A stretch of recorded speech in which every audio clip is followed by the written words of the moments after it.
Well, to continue with our letters on yoga from volume 22. As you know, I had told you that I will read out some things on rebirth, because that's the chapter that we have completed in the Life Divine. So these letters do add a lot of clarification regarding this concept of rebirth. And of course, as you have seen already, they have given us some more details regarding rebirth, which were not so very evident, I must say, in the chapter The Life Divine. So this is another letter on page 451 of the same volume. You must avoid a common popular blunder about reincarnation. The popular idea is that Titus Balbus is reborn again as John Smith,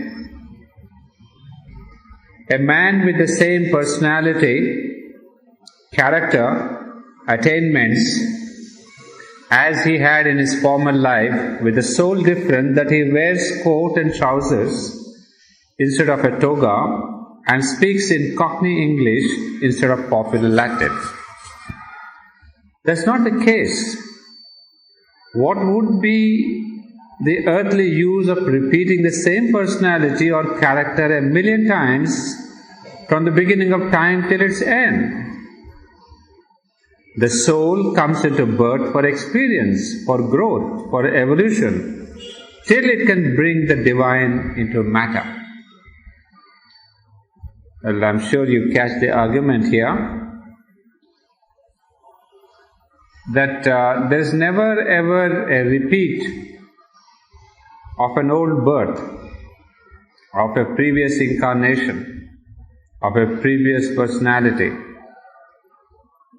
Because at each level, the only purpose of the soul's rebirth, seen from an ultimate point of view, is to really divinize matter. So this is, philosophically, the ultimate aim of the rebirth. Although in the process, the soul does get enriched, gets more and more experience. But in a way, this question of enrichment would fall in line with the divinization of matter, because that means if there is an enriched soul, it has done its maximum possible manner, its work of connecting the divine force to matter and life. And the more one gets enriched, not only enriching is not just the number of births and the number of great person you have been. That means an enrichment is the more you have realized the divine consciousness, that is the true enrichment. It is not the question of, have you been a great philosopher or a great writer or a great sportsman. Greatness has nothing to do with enrichment. So the enrichment is how close is the soul going towards the divine. See, the aura of enrichment is constituted of the divine consciousness and not with the human achievements. So that's what I would understand by an enrichment. So the more it becomes closer to the divine consciousness, the more it has connected the divine with matter. That is why we say the spiritual beings or the spiritual people are the highest in the order of evolution, and those are the people who are to be admired. Those are the people who should be the ideals of our life, because they have in every way helped humanity the most, right from divinizing matter to connecting the divine with life. So always what we want in life is somebody to connect us with the divine. So these vibhutis or these rishis or these great yogis, that is their function, to build bridge with the divine. And so we admire and adore, if I can say, only these people. Of course, the Western world has a different concept of admiration for those other normal human achievements too. They admire the individual's achievement in this world, and we admire the individual's achievement when he connects with this world to the divine. I mean, very evidently, if I can use the word. You see, you may say, I'm a great businessman, so why not I also can connect with the divine? You can, but most don't. Because most businessmen connect with the money, with materialism. But that's what Sri Aurobindo tells us. If we can bring the divine into your material life, well and good. But mostly it doesn't happen. As we know, politics and money are the last things to change.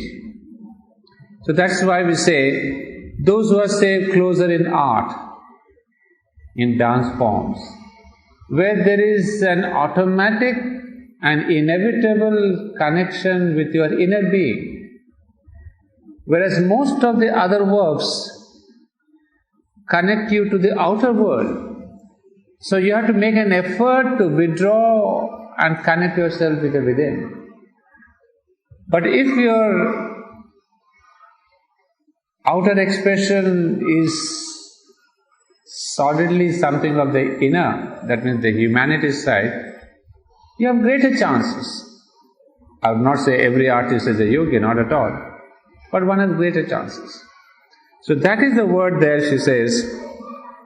The whole thing is an experience, a growth, an evolution, till it can bring the divine into matter.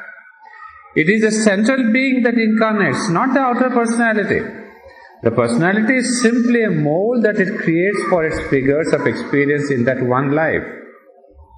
In another birth, it will create for itself a different personality, different capacities, a different life and career.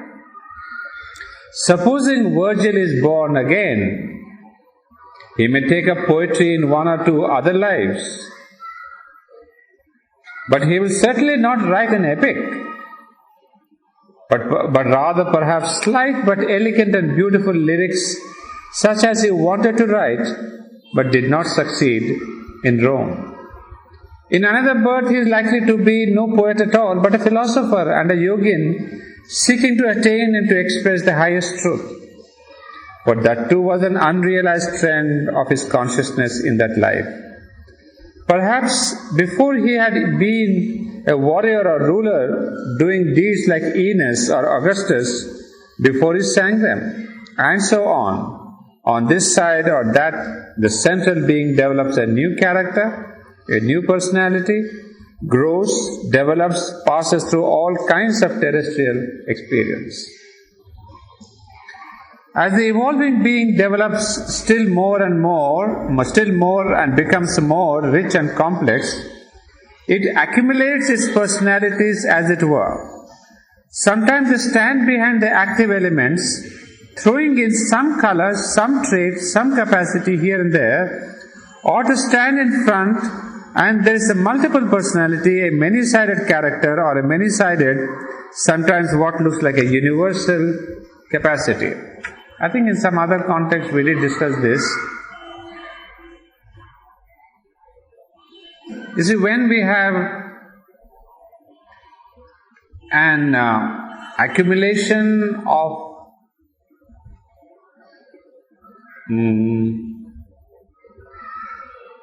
if I can say, achieved personalities.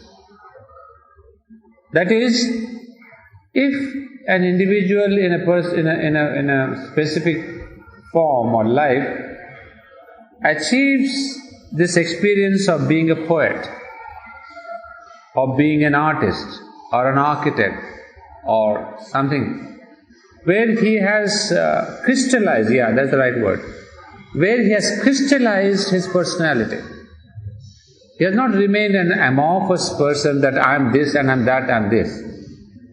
So what happens is, in each life, if you have become a crystallized personality, then that remains as part of your character. I mean, of course, it's not so much evident, but as you would say later on in the same letter, you would see that these personalities remain in the backdrop. So in one of his rebirths, those personalities may come and influence. So you would see some people are, Ashram School calls it a multiple personality. He is an architect, he is a poet, he is a scientist, he is a musician. And the couple of examples that I can really think of is, one of them is none other than Leonardo da Vinci. I mean, you see a multiple personality there, and each one of them a brilliant one. Whatever he did, be it science or medicine or music or art or sculpture or painting, whatever, in each one of them he excels. So that only means that there was a very enriched personal achievement in his previous births. So sometimes all of them come in front for the sake of the work, but other times they may have some kind of a background effect. I mean, he would be sensitive to poetry, he would have a feel for architecture, he would have a feel for this music, but he may not necessarily become a musician. Like Leonardo was a musician, was an architect, it's all accomplished. But in some, there would be a perceptible influence.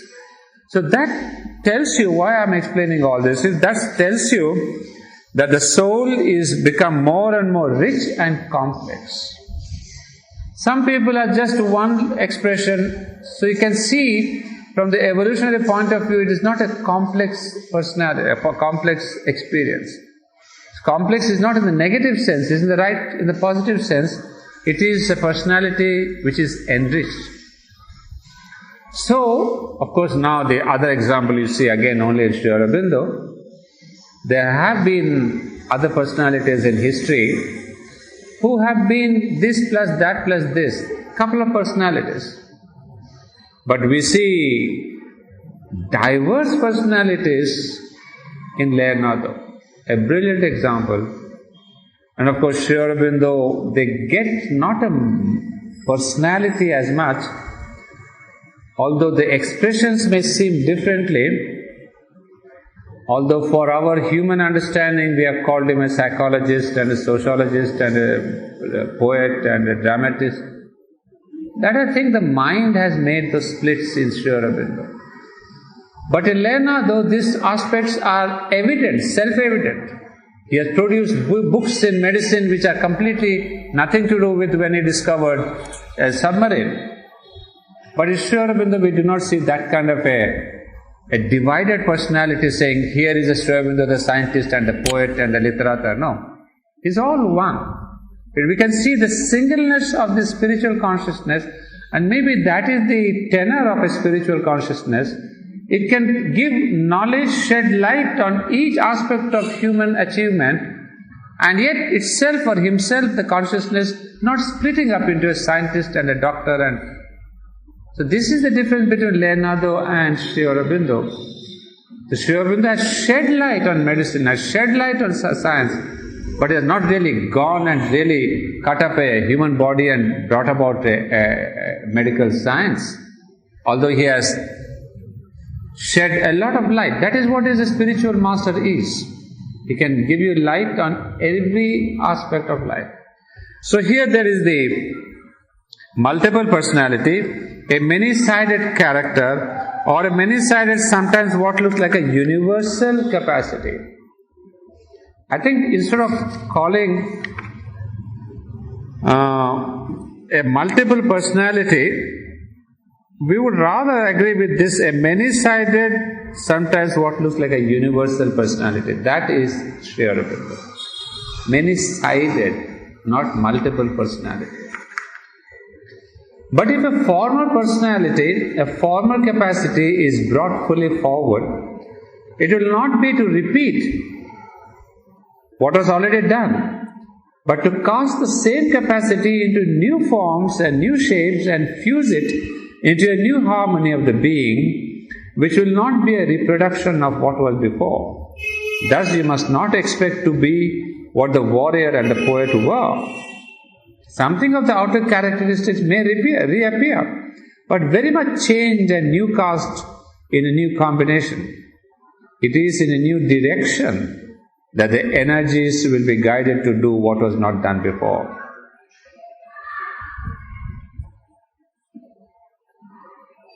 This is also there, now you get the point that if somebody was a poet in one of his lives, it's not that forever he won't be a poet again. He may be a poet once again, but with a new harmony and a new capacity. That means if he has been a poet of nature, he may now become a poet of the mind. He may become a poet of the heart, or he may become a poet of spirituality. So in poetry also there are grades of higher expression. So it doesn't stop him from becoming once again a poet, but this time, as it says, to cast into new forms and new shapes and fuse it into a new harmony. So that is how again we see the greatness of a poet, how integral his expression is. And that's what we see in the growth of Sri Aurobindo the poet. I mean, starting with songs to Myrtilla, which were, in his youth, ending up with the Savitri. You see the growth of a poet. It's in a single life, nevertheless. But still you see how this poet, starting with songs to Myrtilla, comes across his long poems like Urvashi and love and death and all that. Then comes to sonnets, comes to longer sonnets, longer poems, and then in between there is the drama, which is again nothing but poetry, and then he ends up in Savitri. So you can almost see the evolution of the poet from the mental, emotional to the pure spiritual. So you can see in Sri Aurobindo in one span of his life, several births of poets, as he puts it here, new shapes, new forms, new harmonies. So I think one could see Sri Aurobindo's poetry from that angle. It becomes extremely interesting. And then something of the outer characteristics may reappear, but very much changed and new cast in a new combination. Another thing, it is not the personality, the character that is of the first importance in rebirth. It is a psychic being who stands behind the evolution of the nature and evolves with it. The psychic, when it departs from the body, shedding even the mental and vital on its way to its resting place, carries with it the heart of its experiences, not the physical events, not the vital movements, not the mental buildings, not the capacities or characters, but something essential that is gathered from them, what might be called the divine element, for the sake of which the rest existed. This is a permanent addition. It is that helps in the growth towards the divine. Now I skip here this longish letter. I go to another one on page 458. The psychic does not give up the mental and other sheaths, apart from the physical, immediately at death. It is said that it takes 3 years on the whole to get clear away from the zone of communicability with the earth, though there may be cases of slow or quicker passage. The psychic world does not communicate with earth, at any rate not in that way. And the ghost or spirit who turns up at seances is not the psychic being. What comes through the medium is a mixture of the medium's subconscious, using subconscious in the ordinary, not in the yogic sense, and that of the sitters, vital sheaths left by the departed or perhaps occupied or used by some spirit or some vital being, the departed himself in his vital sheath, or else something assumed for the occasion, but it is the vital part that communicates elemental spirits of the lowest vital physical world near earth, etc., etc. Well, I brought out this letter specifically because, we had seance. Seance is, what we have, what is it called? What writing is it called? Planchette writing.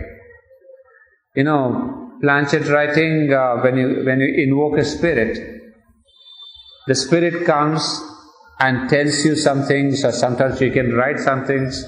Some people have had problems, so they call the spirit and say, hey, where did I lose my document? It's very important. And I'm telling you this because my own father did that. He had lost his document, some important document, so he called a planchette, some spirit. And the spirit told him, you go there, you'll find it. I think it's a very nice way of getting things done. So those of you who are forgetful, I think we can really start doing that. So these are the spirits. Now Sri Aurobindo is clarifying that when these spirits come, it is not the psychic being, obviously. You are not calling the psychic being from its psychic world, and even there are Mr. X, Mr. Y. But Mr. X and Mr. Y, the souls that have gone away into the psychic world. So what comes to you when you call it, or what you call the automatic writing also, is what Sri Aurobindo calls here, a mixture of the medium subconscious and the vital sheaths left behind. So that is the danger of calling these spirits, that what comes is the vital being. Because as we have said, there are many vital beings. When the soul leaves the body, the vital sheaths remain behind. So when you call that person, it is that vital body that comes to help you. And so you are under the influence of the vital. So the vital knows your mind very well because they can read your mind. Your questions, your answers, everything they know. So they guide you through that automatic writing. And so he is clarifying here, it's a mixture of the subconscious, the vital sheaths, and left by the departed, or perhaps occupied or used by some spirit or some vital being. We have also said that our vital being, when it is dangling there in the vital world, can come for its satisfaction into another human being. So when we call some of these vital beings, in the automatic writing, it is they who come. And Sri Aurobindo himself used this automatic writing and even wrote a book that was first published somewhere in Chennai, Madras in those days. But later on Sri Aurobindo said, it is not my writing, so you should not publish it under my name. He was only the instrument. So he said it is some spirit which came, and he knew very well who the spirit was. But he was experimenting with all these things. It was more a part of experiment, not trying to find where he lost his document. So that is an experience. So he has done this in his life, and he disowned that writing as his own. So this is a very beautiful clarification. And then he says, there are spirits of the lowest vital physical world near earth, etc., etc. A horrible confusion for the most part, a hodgepodge of all sorts of things coming through a medium of astral grey light and shadow. Now when I think of this medium, I have witnessed actually a mediumistic scenario some years back in Germany. I never knew it was, but it was quite a shocking experience. People right in front of me standing, they were invoking the spirits, and lo and behold, some people were gripped by this spirits, And then the whole personality of the person, I knew that person to be different, but at the time of this scenario, the person had completely changed. His voice had changed, the way he behaved, the way he looked. And some lady could not bear this presence, and she gave in. She started weeping profusely, and there were really dramatic events that took place. And it was a very, we were all in a big hall like this, we were all sitting around, and the 4 or 5 people were sitting in the middle. And there was a weary atmosphere. So they had invoked, and then we had to stop it, saying, no, it's becoming too heavy, and we don't want that kind of a presence. So then afterwards we warned the organizers never do that in Mothers Ashram, the seminars like that. We are not here to bring in other persons, other vital beings, and all this question of the lower vital elements. So what I want to tell you is that, yes, I have seen a mediumistic scenario where things can go out of control. So coming back, many communications seem to be people who have just gone across into a subtle world where they feel surrounded by an improved edition of the earthly life and think that this is the real and definitive other world after earth, but it is a mere optimistic prolongation of the ideas and images and associations of the human plane. Hence the next world as depicted by the spiritualist guides and other seance communicants. Now there's another letter on page 459. What do you mean by a ghost? I'm giving you all the popular notions. The word ghost, as used in popular parlance, covers an enormous number of distinct phenomena which have no necessary connection with each other, to name a few only. An actual contact with the soul of a human being in its subtle body and transcribed to our mind by the appearance of an image or the hearing of a voice. A mental formation stamped by the thoughts and feelings of a departed human being on the atmosphere of a place or locality, wandering about there or repeating itself, till that formation either exhausts itself or is dissolved by one means or another.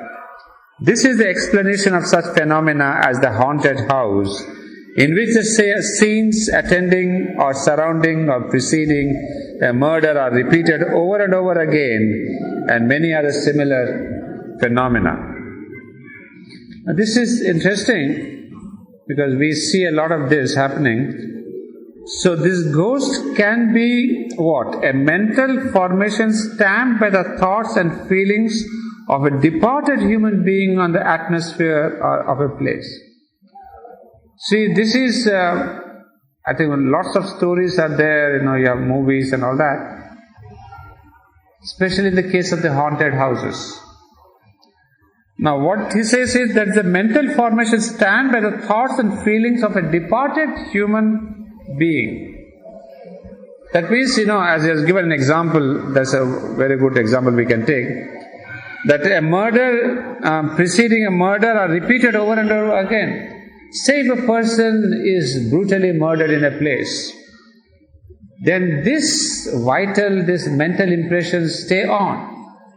Because there's been a very sudden attack, great brutality, and maybe sometimes it could be not just a murder necessarily, but a person, when he departs, he has this, a mental formation. Remember the word mental formation. That means there is a kind of a figure which resembles the person, because it is a formation of thoughts and feelings. And this body there remains for a while. Until, he says, till that formation either exhausts itself or is dissolved by one means or another. So this is what we call a ghost. Either is a mental formation, a vital formation, and then he will give you another third one, something of the lower vital. So ghosts are formations of these departed vital beings, nothing to do with the soul. But they are there, most cases, as it says, in which scenes attending or surrounding or preceding a murder are repeated. In many film pictures we have seen, the soul, the departed being comes back again and again at the same time to the same place, and we are the same kind of, the atmosphere. So it's a repetition because it's a mental thought or the vital brutality, and it comes. But it can be dissolved by one mean or another, or it exhausts itself. Of course, we have seen this in our folklore also. Sometimes, we satisfy this being and we say, no, you don't stay here. This is what we can do for, to propitiate. Sometimes, in our own ashrams, a couple of times, mother used to send Champaglalji to such places to exhaust, or what mother says, Sri Aurobindo says as dissolve. So they can be dissolved, and in one place mother had given to somebody a message saying in the name and in the name of the mother, with the strength of the mother, etc. I order you to go away from here. So that was a specific message given to somebody by the mother to kind of dissolve these spirits or these presences if they are there in the place.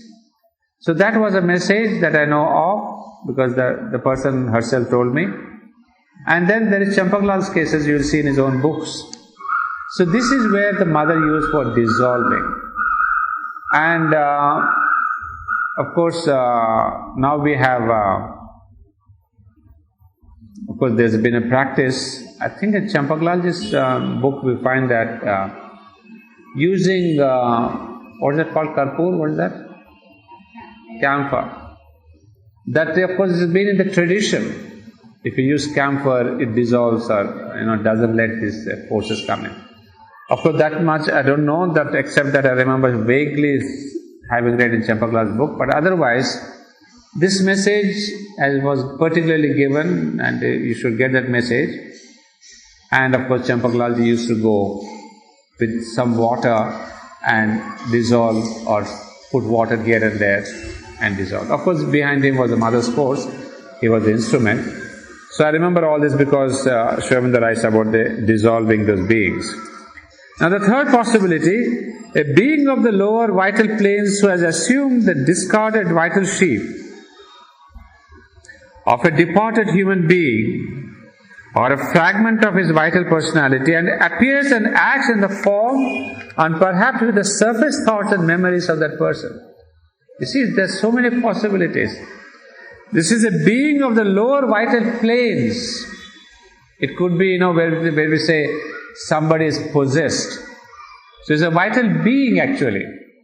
It's a vital being who has assumed the discarded vital sheath of a departed human being. This is a very, very strange combination and must be very fearful. Because first of all, it is the vital being. Now the vital being, how does it come? It takes the form of the discarded vital sheath of a human being. When the soul leaves, we have the vital sheaths. So this vital being takes this vital sheath of a dead man, and therefore what happens? It appears and acts in the form and perhaps with the surface thoughts and memories of that person. So this vital being taking the vital sheath, if it comes in front, you will see the dead man again there in front of you. It is not the vital sheath, it is the vital being taking the vital sheath, so you see the same form. And what is interesting? With surface thoughts and memories of that person. So that being will come and tell you, I know everything about you, I was born there, you are so and so, you went there, and then you think really that person has come back. Because he's telling you details of your life recent past and the places and all that. So this is again a thing which we have to be clear, and he puts it very beautifully. So this is another formation of a ghost, vital being in a vital body or mental impressions. And then another one, a being of the lower vital plane who by the medium of a living human being or by some other means or agency is able to materialize itself sufficiently so as to appear and act in a visible form or speak with an audible voice or without so appearing to move about material things, example furniture, or to materialize objects or to shift them from place to place. This accounts for what are called poltergeists, phenomena of stone throwing, tree inhabiting bhutas, and other well-known phenomena. That, of course, you remember this stone throwing. I'm sure he must have really told about his own life. That this is another formation where a being of the lower vital plane who by the medium of a living human being, you see, this is the black magic. What the black magicians do is invoke this lower vital being, and once they invoke, then they can materialize themselves sufficiently. So this black magic brings that vital being, and that is sufficiently materialized in order to be able to speak. You can hear its voice. Black magicians use these people, go and tell this, go and show this. So this is a reality. Or without so appearing to move about material things. Well, this is there, example is there, furniture, but the most interesting one, what we know is the stone throwing. That how the stones were coming down in Sri Aurobindo's own room, not Sri Aurobindo's room, the sadhaks, when they were there in the playground, if the stones would come just down the roof, nobody knew from where they were coming, but from the roof they would fall on the persons. No, in the guest house, in this guest house there, not the playground. Playground didn't exist at that time. The behind guest house. Flower room? Guest house, no? Yeah. Flower room, Mother Sri Aurobindo never stayed there. That didn't even exist at that time. It was a go down in those days. So this was the guest house. And interesting, of course, the stones would never fall close to Sri Aurobindo or injure anybody, but they frighten everyone. But that's what we see later on, that this stone throwing phenomena was because of a black magician who was a servant, who was somebody who was not a helper there, who was dismissed from service. So he contacted a black magician who brought in the vital being, and the vital being did all this phenomena of throwing things. Now next is apparitions, which are the formations of one's own mind and take to the senses an objective appearance. I think that must be the most dangerous one. You see, an apparitions which are the formations of one's own mind. I mean, you begin to see this person, the other person doesn't see, because you have concentrated so much on the person that your mental thought becomes a reality in form. So you see, you begin to see the person everywhere, because you have given it a kind of a formation by a tremendous point of mental concentration, and take to the senses and objective appearances. Next, temporary possession of people by vital beings who sometimes pretend to be departed relatives. I think this we have heard many times in villages, in here and there. People possessed by a vital being. And the vital being, interestingly, pretend to be departed relatives. He would say, I'm your granny who died here, I'm your uncle who was dead there. And then for some time you invite them, you thinking, is my poor granny is coming back to me. But these are nothing but the vital beings. To gain kind of an acceptance, they say, I'm your so-and-so relative. So, the emotional acceptance is there, but they come and possess you. Lastly, thought images of themselves projected, often by people at the moment of death, which appear at that time or a few hours afterwards to their friends or relatives. My God, really so many different kinds. Thought images of themselves projected, which appear at that time or a few hours afterwards.